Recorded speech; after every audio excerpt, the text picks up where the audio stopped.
Hi, Trumbull. Thanks for joining us for our next episode of Ask the First Selectman. I'm Donna Giroux, the supervising producer of Trumbull Community Television, and I'm here with the First Selectman. Hi, Tim. Thanks. Thanks for coming. Pleasure to be with you, Donna. Really. So we love rotating hosts. I hope you don't mind me as Not the at host all. this time. Not at all. Our first questions, we might as well just dive right into it, have to do with the budget. It's budget season. Where are we going with the process over the next month? Just so you know, we're going to air this a week from now, so Well, the Board of Finance has recently adopted the budget, as they're required to do by charter, and they have now recommended a budget to the Town Council. Under our town charter, the Town Council is the ultimate authority to adopt an actual town budget. And I'm expecting over the course of the next several weeks, the council will conduct their subcommittee meetings with the Finance Committee to meet with individual departments and determine if adjustments are necessary from what the Board of Finance did. Wait, can I stop you? So it goes from the Board of Finance, they vote, and then it goes to a subcommittee of the Town Council, who then does the same process that the Board of Finance did. So lengthy discussions with each department. Meeting with each department, asking questions about each budget, and then it goes to the full council. Now, what's interesting is that under our charter, the Town Council can further reduce, or they can go back up to the First Selectman's number.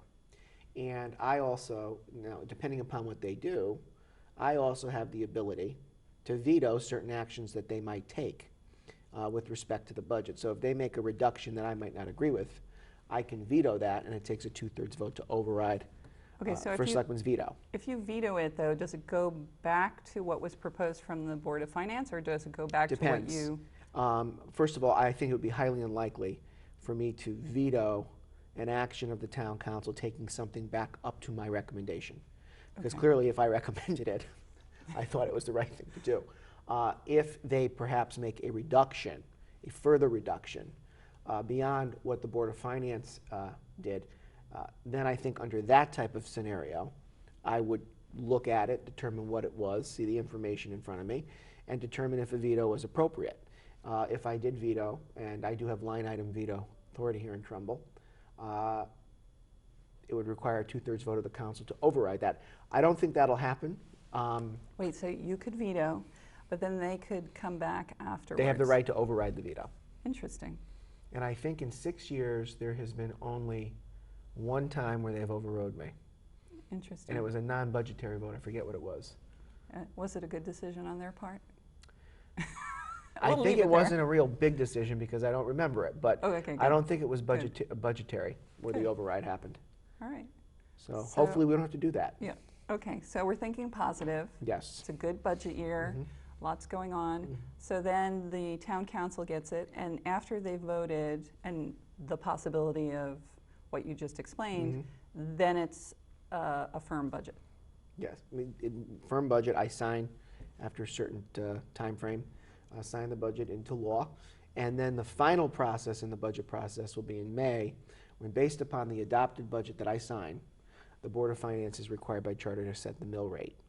And currently right now, even with the Board of Finance's amendments and changes, we're looking at a mill rate reduction, which is significant because a mill rate reduction equals a tax reduction. So it's looking good.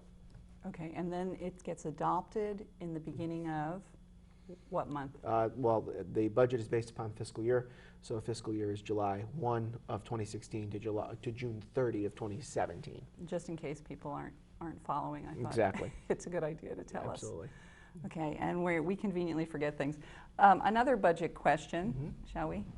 Now this one's a little tougher. The Board of Finance Chair, Elaine Hammer, said that she and the rest of the board saw a right place for the Trumbull budget to save some money and voted to reduce the police salary account by $161,000. Do you support this cut? And what effect will this reduction have on next year's police budget? And let me just ask, what effect will that have on the idea that you wanted SROs in the school? Well, let me just say this. It's not necessarily a cut per se, because if people watched the meeting carefully, what the chairwoman said was that they were going to take the $161,000 and move that line item to contingency. So it wasn't an outright cut or reduction. Right, so what does that mean? I think where the Board of Finance is coming from is they want to make sure that we finalize the insurance negotiations that are ongoing with the conversion to the state plan, which would save the town, between the town and the Board of Education, $3 million. I think that where the chairman was coming from is that she wants to make sure the budget is balanced. So while there are a lot of moving parts in some other areas, they have a financial obligation to balance the budget. Now, the positions that they reduced, ultimately, the police commission by charter and the police chief determine the management substructure of the department. Right. So if the chief makes a recommendation and says, I need these lieutenants because of X, Y, or Z, if the police commission concurs with that recommendation, then they look at their total budget and make the determinations if and when and how to reallocate.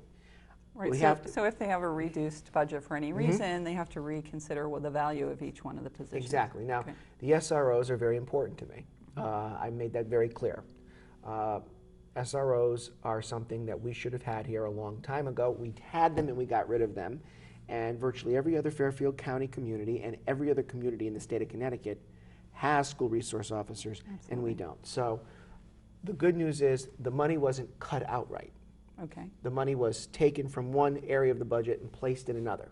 So that allows us the discretion and the flexibility, not only during the budget process, but during the course of a fiscal year. So that could go to police, or it could go to the be transferred back. TV station. No, Well, sorry, no, I'm just kidding.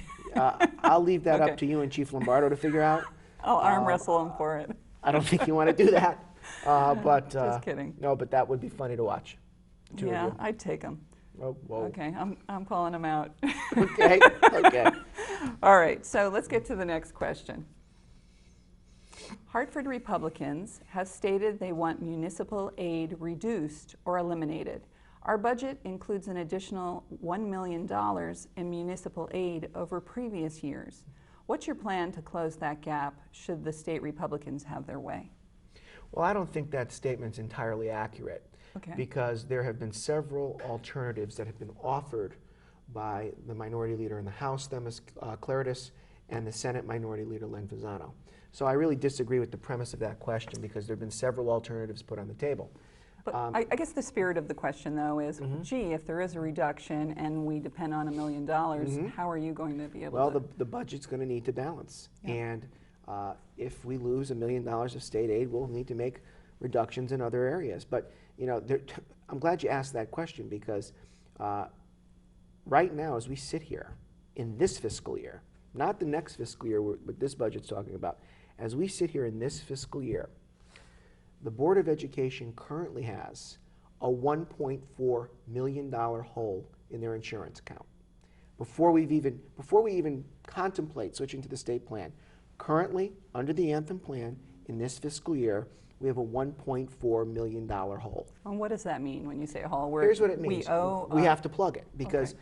the claims came in extremely high because we're self-insured. Okay. Now, one of the benefits to changing to the state plan, in addition to getting even better health care, is that the savings help to eliminate this deficit, this existing hole in their health insurance account. Sorry, Tim, is that where it's going to go, though? Because I thought it would go back into the general fund and not to the Board of Ed, if I understood that correctly. Well, we moved the insurance money over. The Board of Finance has now kicked that back.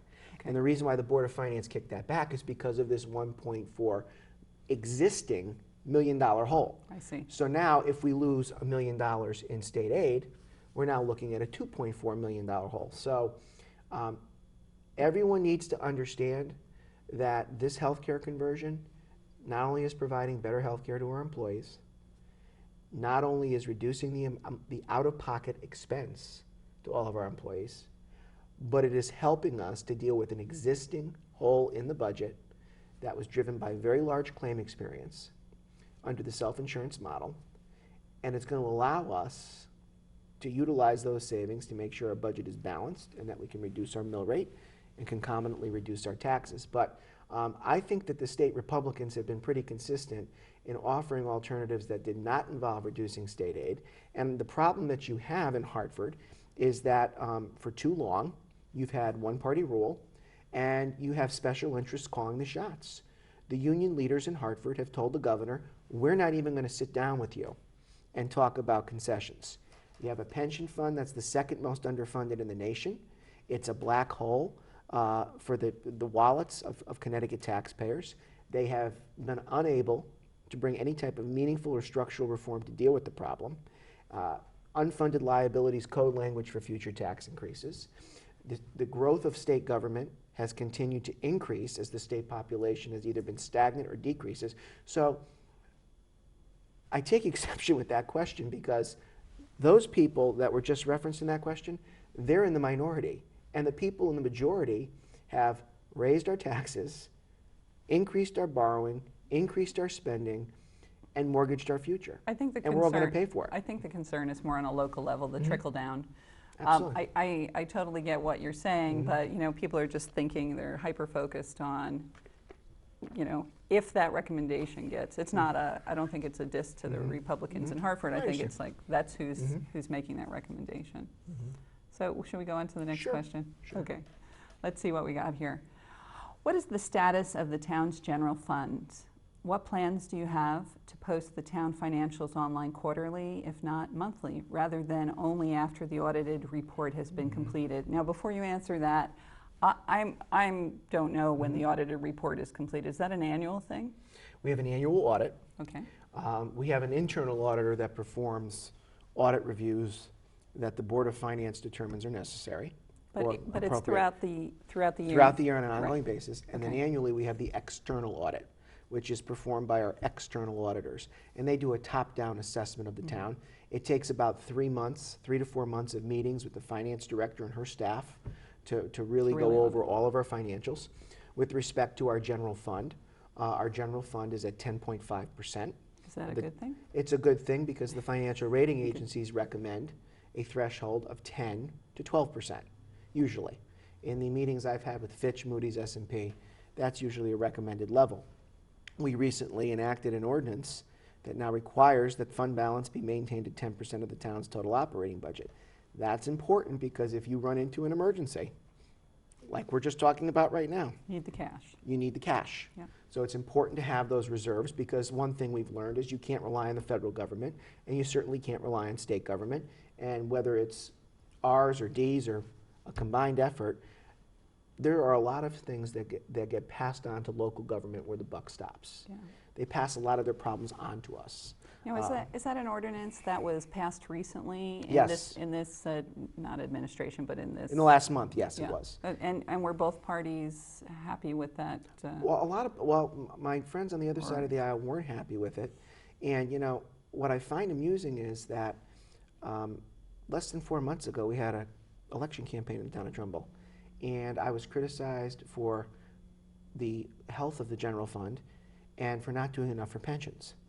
So then we proposed an ordinance that says we are going to make it a fiscal policy of the town to fund our rainy day fund, so if there is an emergency, we're ready for it. That was the first ordinance. Okay. And then the second ordinance said we're going to pay our bills. And we're going to fund the annual required contribution for our pensions. It's one of the questions coming up. Okay, Let's see. so. I don't know. I thought it would have happened by now. Let's go to the next question. Sure. I guess this is a little different. How has the warm weather winter benefited Trumbull taxpayers? It's benefited them very well. Oh, goody. Because that snow plowing is expensive. It's expensive, and one of the things that's encouraging is if we have a surplus in that account, and if we end the year with a significant surplus, that goes into the fund balance. And then we grow our fund balance. So is that account exclusively for snow, or is it like snow, leaf pickup? It's a line item in the Public Works budget. And I hope we can get back to leaf pickup in a minute. But it's a line item in the Public Works budget that is allocated for snow removal. But what's interesting is, over the course of the last several budgets that I've proposed, even though we inherited a deficit, we've realized surpluses virtually every year that I've been in office. And those surpluses then allow us to allocate that money into fund balance to make sure we keep a healthy level at 10% or higher. And so situations like this, warm winters are good for taxpayers, not only in what's allocated for that fiscal year not being spent, how we might be able to use that money to keep up our reserves. Are there anything other things snow related that we pay for? I mean, other than sand and salt, okay. So, overtime. Oh, overtime. Truck repairs. Of course, of course. Okay, so we're doing good? We're doing good, and all right. Hopefully it's the end of March. I don't want any more snow, please. No August please. Storms, and we'll be... We're good. We're okay. good. Let's go on to the next question. We're losing the O Bar and Grill in Trumbull Center because of high rent. What community development conversations are ongoing with the owner of Trumbull Center? What kinds of changes might we expect there over the next year? Well, my understanding is that O Bar is open today, so... Until Easter. Okay. So this weekend, if anybody, I guess okay. by the time anyone watches this, it'll probably be closed. Well, people speculating because of high rent, you know, I've heard that. Well, I think the owner wrote that. Okay. So it's just another sign of here's what I can tell you. Disappointment. Yeah, here's what I can tell you. I get just as frustrated as everybody else about the condition of Trumbull Center. And in my State of the Town address last year, I talked about what government can do and what government can't do. What government can do is provide incentives to allow developers to repurpose or rezone their property, to provide the level of staff within our planning and development department to facilitate and expedite responsible zoning and responsible economic development. We can apply for grant funding to make enhancements to the trail which go through Trumbull Center. Arguably, as you increase pedestrian traffic, you're increasing the volume of patrons and persons that are going into the center. But here's what government cannot control. Government cannot control lease agreements. They cannot control lease terms. They cannot negotiate with private parties to come into the center. They can bring them to the table. We've done that many times. I think that's where the spirit of the question is we have an Economic and Community Development Commission, and I know that's a big, broad title because it's economic and community development. So I guess people are curious, hey, what's the commission doing to try to incentivize? The commission, and not only the commission, the department, the director, the Planning and Zoning Commission, you know, our chairman, Fred Garrity, of the Planning and Zoning Commission, you know, has said that perhaps we need to look at a mixed-use regulation in Trumbull Center to drive people into the center, maybe for, you know, like we did over on the Long Hill Green, people living on the second floor and having commercial retail on the first floor. Okay, I thought it was a mixed use. I didn't realize that it wasn't. It's not a mixed use right now, but here's the important thing to consider. Whether this is a town problem or a Trumbull Center problem. Here's why I don't believe it's a town problem. If the demand was not prevalent for retail, for restaurants, for small businesses to come to Trumbull, you wouldn't see the revitalization of the Long Hill Green with two very nice projects that are near completion.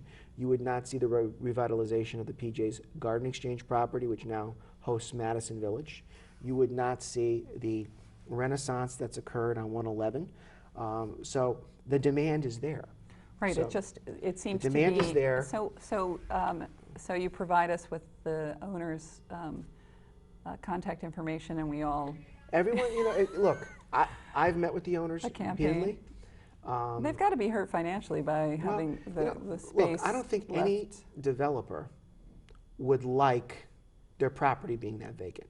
Right. I don't care who you are. It just doesn't make sense to me. I will tell you that they have had extensive meetings with national grocery chains, and some of these national retailers have mentioned that the location presents a challenge.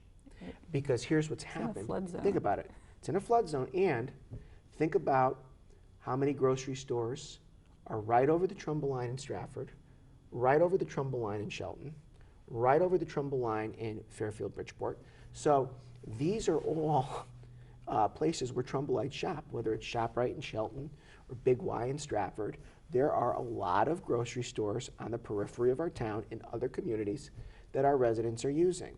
So a lot of these national grocery chains will look at their volumes to determine if they can generate enough of a volume to sustain their grocery store. I'm just thinking other than grocery stores. I mean, there's all kinds of recreational facilities that could And I will tell you this, when people told me that, you know, when you hear the concern over high rent, I asked the town and the Economic and Community Development Commission to commission an independent assessment of rents for all commercial properties in the town. Because what I wanted to see, Right, what was the outcome of if that? there was, I wanted to see if there was a gross disparity. Because then if it's a question of high rent, then I can go to the developer and say, hey, look, here's the portfolio. You're way out of line. You're way out of line. You have to fix this. And what was shocking was the answer that came back showed that much of their rent, with the exception of a few prime areas that are on 127, most of their rents came back comparable to other commercial retailers in the town, including the mall. So nobody likes Trumbull Center? Well, it's a challenging location. I'll tell you something else that I think affects it. And you know what? I think a lot of people watching this, when I say this, are going to start nodding their heads. You get no cell reception in Trumbull Center.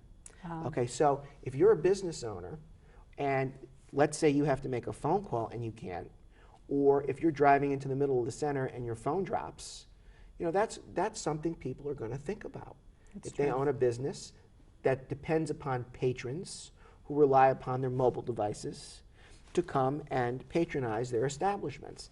So wait a second. So short of having it next to the preschool, are we still addressing the idea of a cell tower? We are working very hard to get this cell situation addressed, because it's not only, I think, hampers economic development and driving people into the center, but I also think it's a public safety issue that needs to be dealt with. Right. I thought they did deal with it at the police station. We dealt with it at the police station, but with a lot of these towers where they rely upon line of sight and sighting of towers in certain areas to guarantee that you can have a successful transmission, we need to take it a step further. Okay, we totally have digressed, so let's see whether we can, but it's a good thing.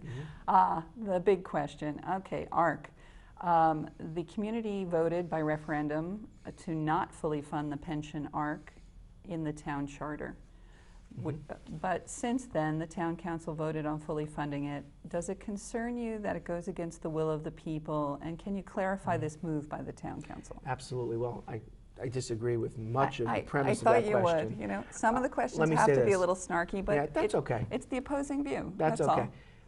The proposal to fully fund the ARC as a result of charter revision went down for a very specific reason, because there was tremendous amounts of misinformation that were spewed to the people of this community. You mean communicated, not spewed?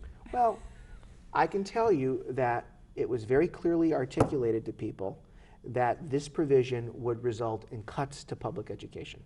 I can tell you that. And that's simply not true. Because what this is about, whether it's the charter or an ordinance, this is about the town saying we're going to pay our bills. Now, here's why an ordinance is less invasive than a charter revision. Right. Talk to me about this. When you revise your charter, you need a 2/3 vote of the council to open it. You need to appoint a charter revision commission. You need 2/3 of the council to approve what's going into the recommended changes, and then you have to take it before the voters. An ordinance is a creature of our legislative branch, our town council. So just as an ordinance can be proposed, an ordinance can be repealed, and it doesn't require the types of onerous supermajorities at multiple levels to repeal the ordinance. I should also point out that when people who are opposed to this talk about it, what they never bring up is the fact that within the ordinance is a provision that allows the Board of Finance and the council on a 2/3 vote. Wait, this is where I'm confused. Is it that they have to vote together? I mean, is it each commission Yes. is 2/3? Yes, but here's the thing. Under an exigent circumstance, the Board of Finance and the council can override the provision to not fully fund the annual required contribution. With this 2/3 vote with the in 2/3 each vote in each body. Now, Okay. Here's what everybody who's watching and who debates this issue needs to understand. It's one thing when politicians and those in opposing parties debate the merits of this issue. For me, my belief that this was the right thing to do stems from what the financial rating agencies have told me. Because here's what it comes down to, Donna. If previous administrations over the last 30 years did their job and didn't kick the can and didn't treat this as a discretionary line item, we would not be sitting here right now talking about an ordinance because our pensions were fully funded. But here's what happened.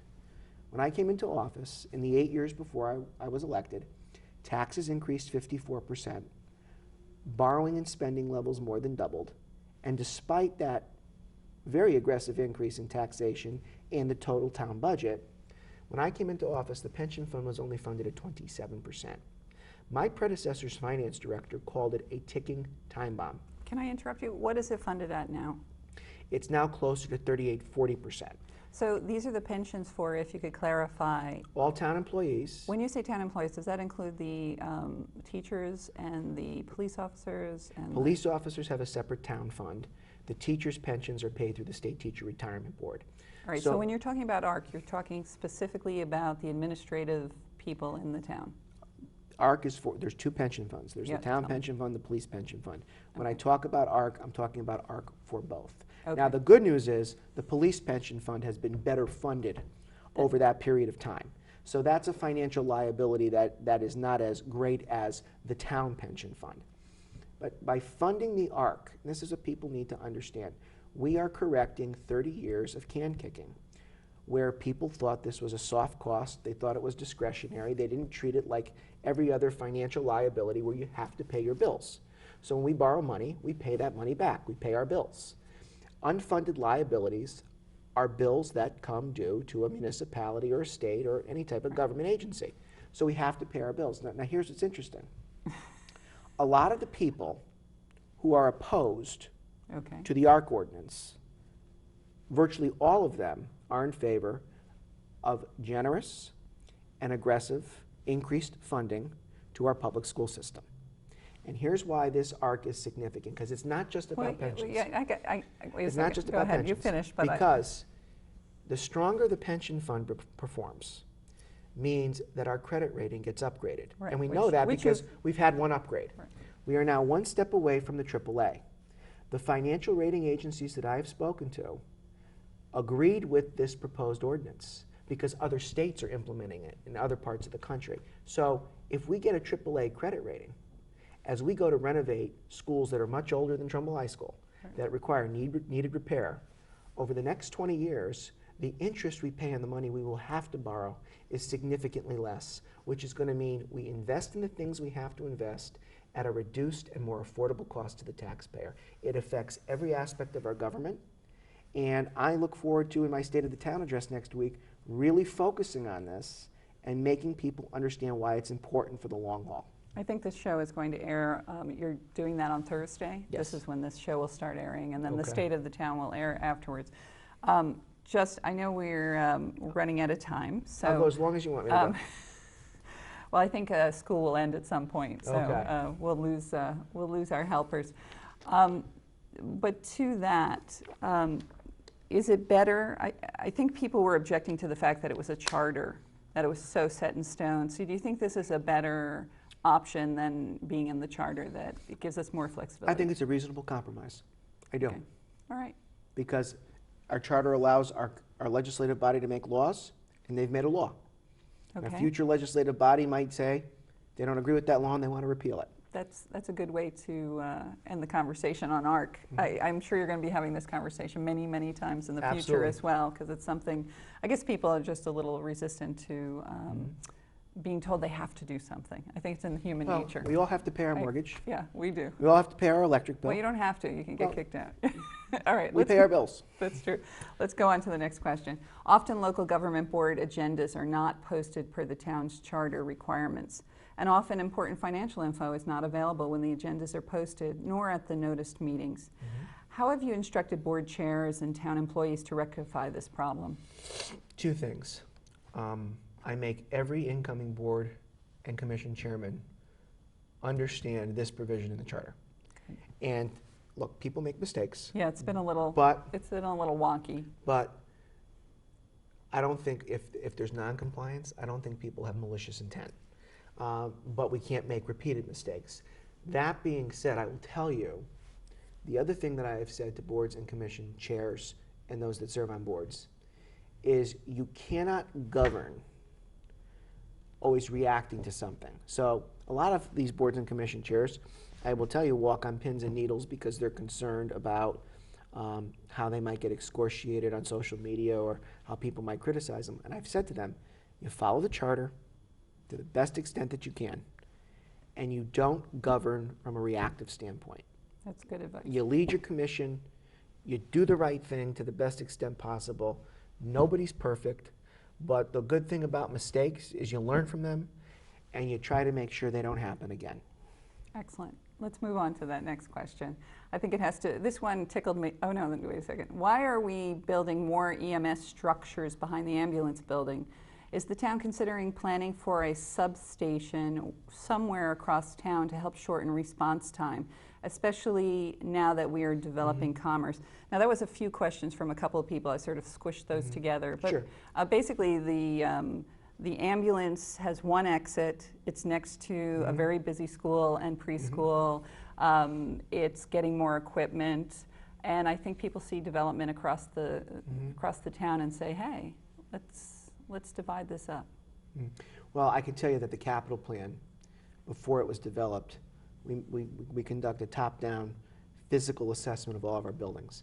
And it was determined because one thing that Chief LaSalle has done an outstanding job of is not only improving call response time, but increasing the number of calls that we cover rather than outsource to a private third party. So that's allowed us to grow our revenue stream to the point where... Can I tell you, I personally hate that because I live next to it, so that means higher sirens, more I'm noise. sorry. So I love the idea. Yeah, safer community. Right. So but in theory, I should, if I have a heart attack, it should so be we've fine. increased the number of ambulances that we now have because we're meeting more call demand. We're not outsourcing as much. And one of the things that's great is he's been able to reduce his budget because of that. So there's less of a burden on the Trumbull taxpayer. But to get to the heart of your question, we had to make those changes to accommodate growing demand. Right. And one of the things that I think we should look at is, this talk about a community center.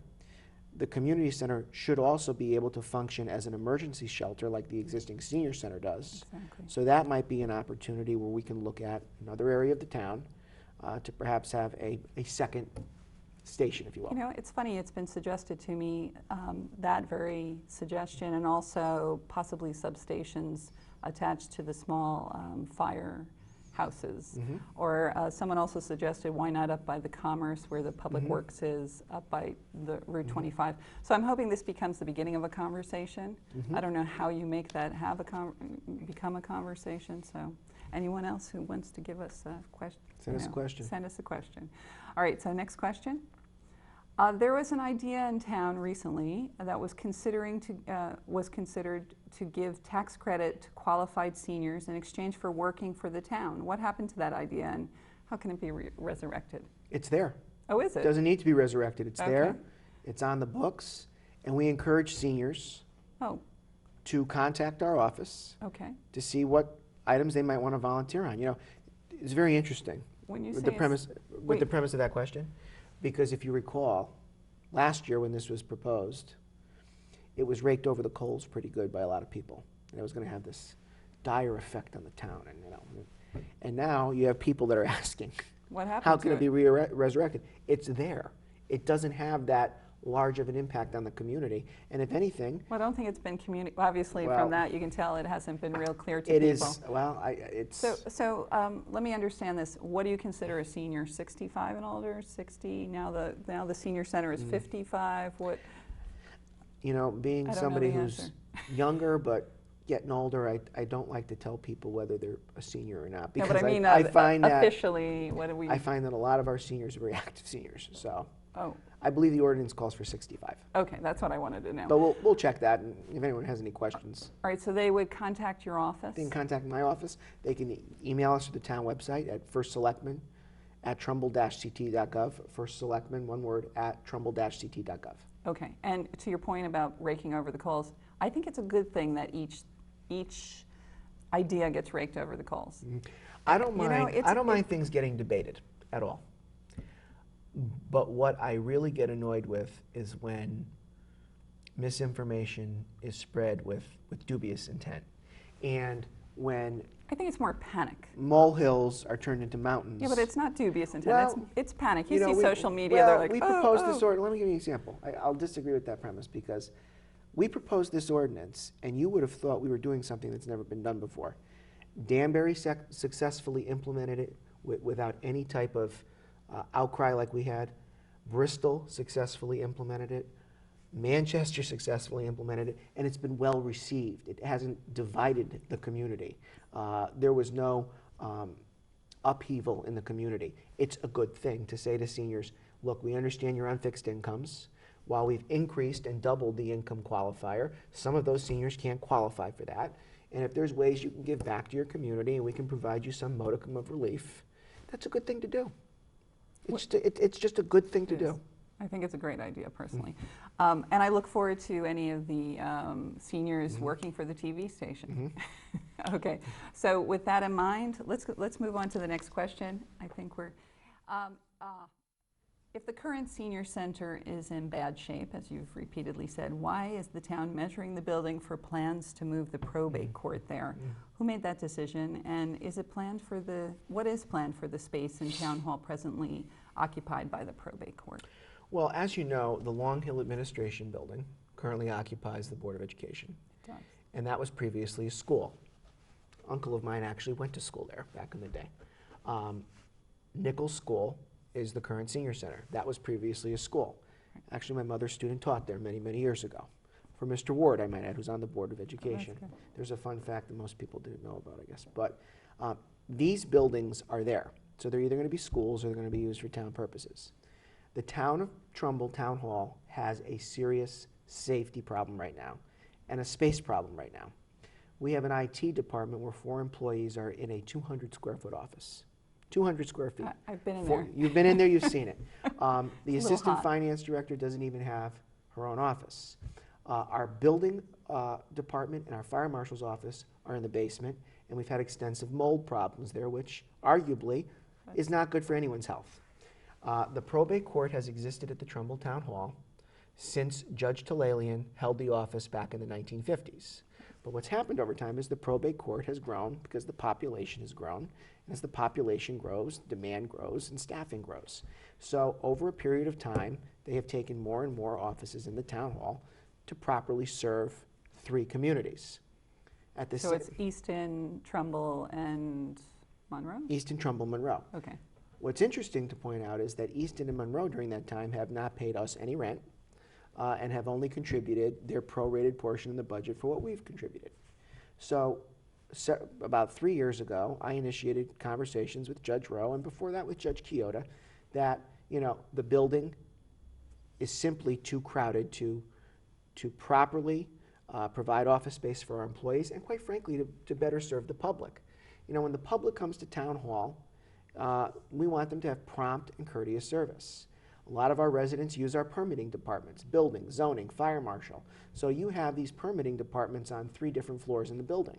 So wait, can I interrupt you? Okay, so what happens if a senior center doesn't go through, and then you have people who are depressed because they're recently deceased going to probate court while the seniors are exercising in the next room? I mean, is that you anticipate anything like that happening where? Well, Donna, I think it's significant to point out that the current senior center has the Department of Nursing, the Department of Social Services, the arts coordinator for the town. So there are other town offices in the senior center. And I should also point out that in other probate courts and other probate districts, the offices aren't always in town hall. They're in another municipal building. We put the health department in a town-owned building when we transition from the health district. You have to use all available assets in your inventory to address the needs of the entire public. And I'm confident that the Public Works Director and our facilities manager are going to do an adequate job of making sure that the needs of the probate court are met. And I'm going to tell you, the senior center is getting built. That I can tell you. Okay. There's a building committee. There is. There's design money. Wait, it's a building study committee, not a building committee. Oh, actually, now it's a building. I guess. If this, look, we've put seniors in a building that was constructed in 1920. 1920. It is clearly not as handicap accessible as it should be. It clearly does not have the resources to provide the programming that we require.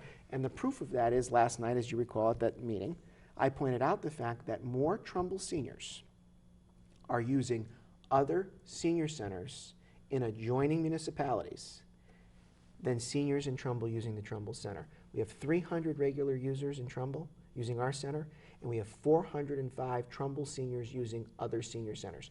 So if that doesn't underscore... Well, it's not necessarily a testament to our center, because they have different programs in different centers. Or some have expanded programs, or some poll members to see what they want. And some are closer to where they live, because the town's a big town. Well, and also, I'm glad you brought that point up. Our senior center isn't centrally located.